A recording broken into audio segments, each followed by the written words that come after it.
Bonjour à tous, bien je continue dans ma série de vidéos sur les mémoires karmiques et j'espère que vous allez tous très bien. Ce mois de mai devrait être plein de surprises et un peu plus doux, je pense, que le mois d'avril, même s'il ne sera pas forcément de tout repos. Mais voilà, il y a une certaine douceur que je ressens. Je vais vous parler aujourd'hui des mémoires karmiques en lien avec la famille spirituelle, votre famille d'âme. Parce que, effectivement, pour ceux qui œuvrent et qui me connaissent un petit peu, qui œuvrent avec moi, eh bien, vous savez que depuis quelques années, on se retrouve tous les uns les autres par rapport à la communauté qui vient vibrer sur nos propres fréquences, donc notre famille d'âme. Donc depuis quelques années, on se retrouve les uns les autres, à droite, à gauche, dans le monde entier, entre frères et sœurs de lumière, si je puis dire. Et des groupes se sont créés, des cercles se sont créés, des communautés se sont créées et se sont développées. Alors peut-être que vous faites partie de l'un de ces groupes, que ce soit un groupe sportif, tout simplement, que ce soit un groupe de théâtre, que ce soit un cercle de tambour, que ce soit un cercle de constellation, que ce soit un cercle de méditation ou toute autre chose en lien avec la créativité, notamment. En tout cas, vous faites partie d'un groupe de personnes que vous retrouvez régulièrement, même si ce n'est pas toutes les semaines, mais vous les retrouvez régulièrement dans une activité commune. Ce sont des gens que vous connaissez depuis quelques mois, quelques années peut-être, et avec qui vous partagez tout simplement un centre d'intérêt commun. Eh bien, tout comme nous avons une famille biologique, nous avons aussi une famille spirituelle. Et lorsque l'on se retrouve dans la créativité, quelle qu'elle soit, nous sommes en contact avec notre famille spirituelle. Donc on développe des liens, des affinités. Et il se pourrait que depuis la fin de l'année dernière et cette année, si ce n'est pas déjà fait, vous vous retrouvez devant certaines situations plus ou moins embarrassantes parce qu'elles viennent un petit peu mettre la zizanie dans le groupe, que ce soit par rapport à vous ou par rapport aux gens qui vous entourent, qui font partie de ce groupe. Nous avons des liens karmiques avec notre famille spirituelle, bien évidemment, et j'allais dire surtout avec notre famille spirituelle.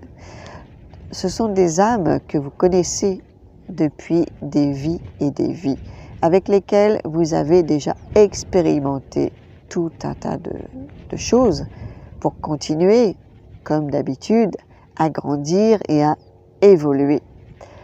Avec ces âmes, eh bien, les expériences n'ont pas toujours été forcément bien intégrées. Et puis peut-être que dans ces autres vies, vous ne vous êtes pas rencontrés spécifiquement dans une activité créatrice ou spirituelle, mais que vous vous êtes rencontrés peut-être plutôt dans une famille biologique, ou vous vous êtes rencontrés en couple. Dans tous les cas, vous avez aussi expérimenté sur le plan de la matière, et sur ce plan de la matière, il s'est passé des expériences pas toujours joyeuses. Donc, ces expériences peuvent venir s'inviter dans votre monde spirituel, dans votre petit groupe, dans votre petite communauté, ou votre grande communauté d'ailleurs, hein. Plus il y a de monde et plus il y a de chances que vous allez avoir du nettoyage à faire, on va dire, ça comme ça. Dans tous les cas, il est évident qu'avec votre entourage, les mémoires vont se réveiller si ce n'est pas déjà fait.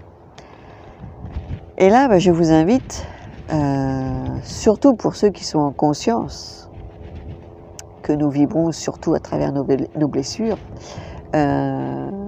surtout pour vous, si vous êtes déjà en conscience de l'impact des mémoires dans votre vie, je vous invite vraiment à aller voir ce qui se passe en vous si vous êtes déstabilisé, soit par un des membres du groupe, directement en conflit avec vous, je dirais, dans une situation complexe avec vous, soit si vous-même vous êtes dérangé émotionnellement par une situation extérieure à vous, mais qui se passe dans le groupe et qui vient vous déstabiliser émotionnellement violemment.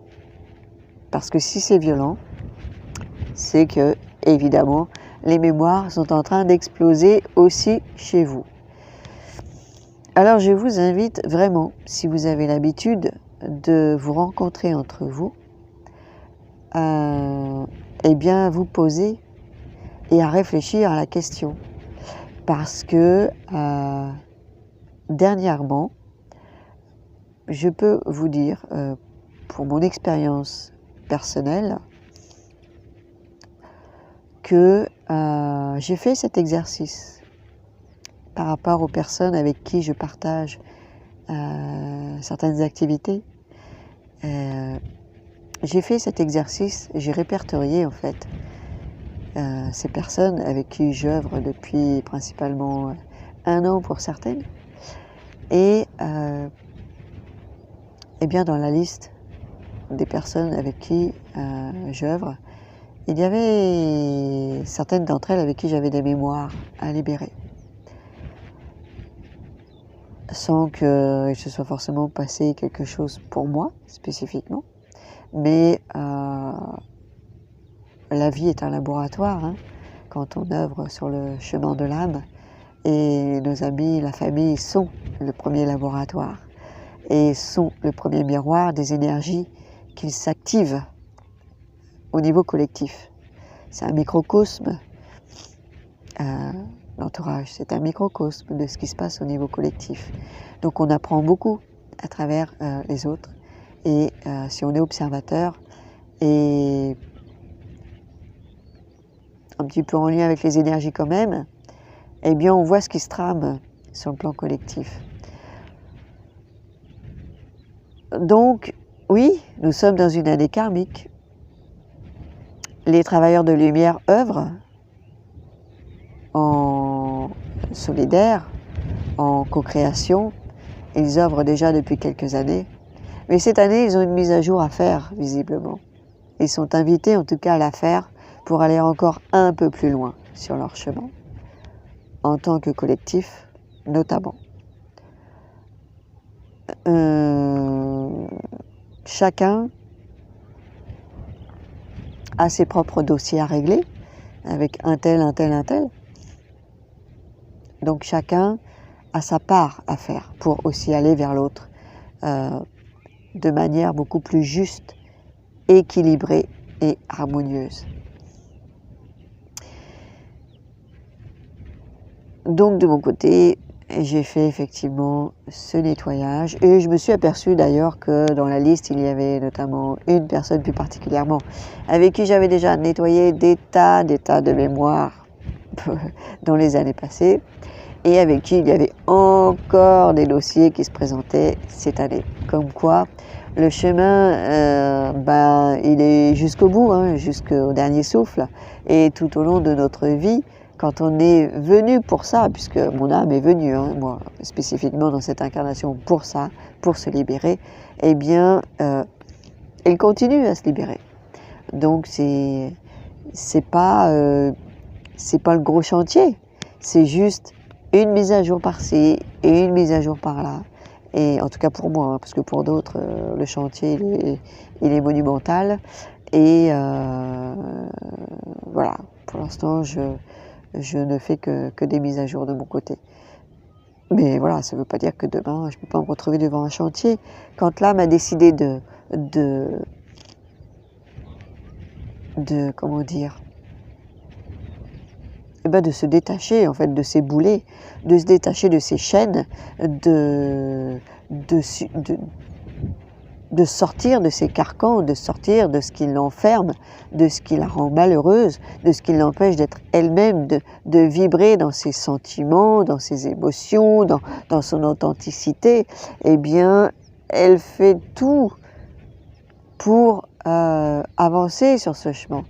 Et aidons-la, tout simplement, aidons-la. Nous avons tout à portée de main aujourd'hui. Nous avons tout ce qu'il faut, tout nous est servi sur un plateau. Donc, profitons-en et allons de plus en plus vers la lumière, vers l'amour, vers la paix, vers la joie, parce que nous avons tous besoin de ça. Alors, famille spirituelle, famille de lumière, amis, frères et sœurs, eh bien, je vous embrasse tous bien fort et je vous invite, pour certains que je connais, à réfléchir à la question. Et si besoin, eh bien, on se téléphone et on en parle. Ciao, ciao et à bientôt. Prenez bien soin de vous, surtout. Prenez bien soin de vous. Ciao.